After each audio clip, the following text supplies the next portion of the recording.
जय श्री राम। आज हम श्री रामचरितमानस के बाल कांड के आगे के दोहों का श्रवण करते हैं।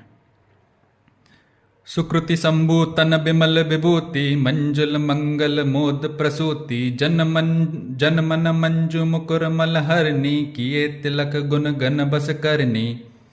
यहाँ हम जो हमने पहले पढ़ा था, गुरु महाराज के चरणों की जो रज होती है, जो धूल होती है, उसके बारे में ही व्याख्या की गई है। तो ये कहा गया है कि वह रज सुकृति यानी पुण्यवान पुरुष रूपी शिव जी के शरीर पर सुशोभित निर्मल विभूति है। यानी जो गुरु महाराज की जो रज है, वो शिव जी जो विभूति लगाते हैं, जो भस्म लगाते हैं, वो उसी के बराबर है।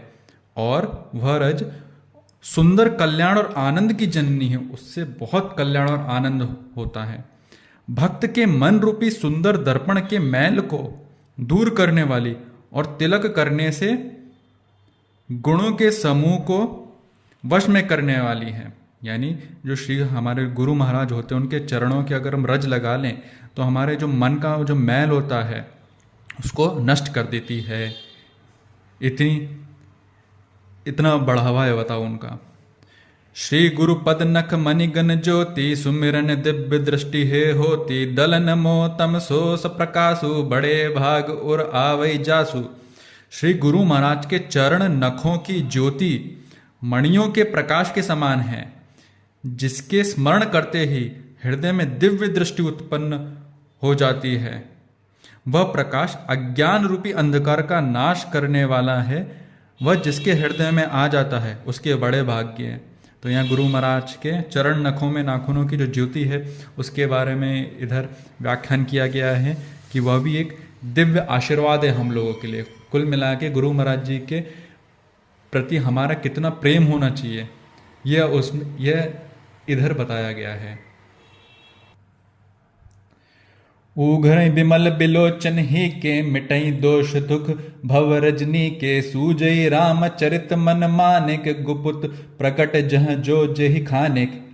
अर्थात उसके हृदय में आते ही हृदय के निर्मल नेत्र खुल जाते हैं और संसार रूपी रात्रि के दोष दुख मिट जाते हैं। एवं श्री रामचरित रूपी मणि और माणिक्य गुप्त और प्रकट जहां जो जिस खान में है सब दिखाई पड़ने लगते हैं। जथा सुअंजन अंजी द्रग साधक सिद्ध सुजान कौतुक देखत सैल बन भूतल भूरि निधान। जैसे सिद्ध जन को नेत्रों में लगाकर साधक सिद्ध और सुजान पर्वतों वनों और पृथ्वी के अंदर कौतुक से ही बहुत सी खाने देखते हैं। गुरुपद रज मृदु मंजुल अंजन नयन अमी द्रग दोष विभंजन तेहि करि बिमल विवेक बिलोचन बरनौ राम चरित भवमोचन। श्री गुरु महाराज के चरणों की रज कोमल और सुंदर नयनामृत अंजन है, जो नेत्रों के दोषों का नाश करने वाला है। उस अंजन से विवेक रूपी नेत्रों को निर्मल करके मैं संसार रूपी बंधन से छुड़ाने वाले श्री रामचरित का वर्णन करता हूं। यानी यहाँ तुलसीदास जी महाराज अपने श्री गुरु महाराज के चरणों में प्रणाम करके उनका आशीर्वाद लेते हैं और उनके प्रति प्रेम व्यक्त करते हैं, ताकि उनका जो विवेक है वो जागृत हो जाए और जो अज्ञान है वो ज्ञान में बदल जाए। बंदौ प्रथम महीसुर चरना मोह जनित संशय सब हरना सुजन समाज सकल गुण खाने करूं प्रणाम सप्रेम सुबानी। पहले पृथ्वी के देवता ब्राह्मणों के चरणों की वंदना करता हूं। सबसे पहले तुलसीदास जी महाराज जो इस भूलोक पृथ्वी के जो देवता हैं, कौन है? ब्राह्मण जन। उनके चरणों की वंदना करते हैं, उनको चरणों में प्रणाम करते हैं, जो अज्ञान से उत्पन्न सब संदेहों को हरने वाले हैं। फिर सब गुणों की खान संत समाज को प्रेम सहित सुंदर वाणी से प्रणाम करता हूं।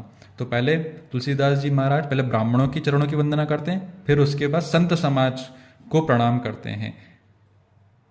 ये उनकी प्रायोरिटी बताई गई है।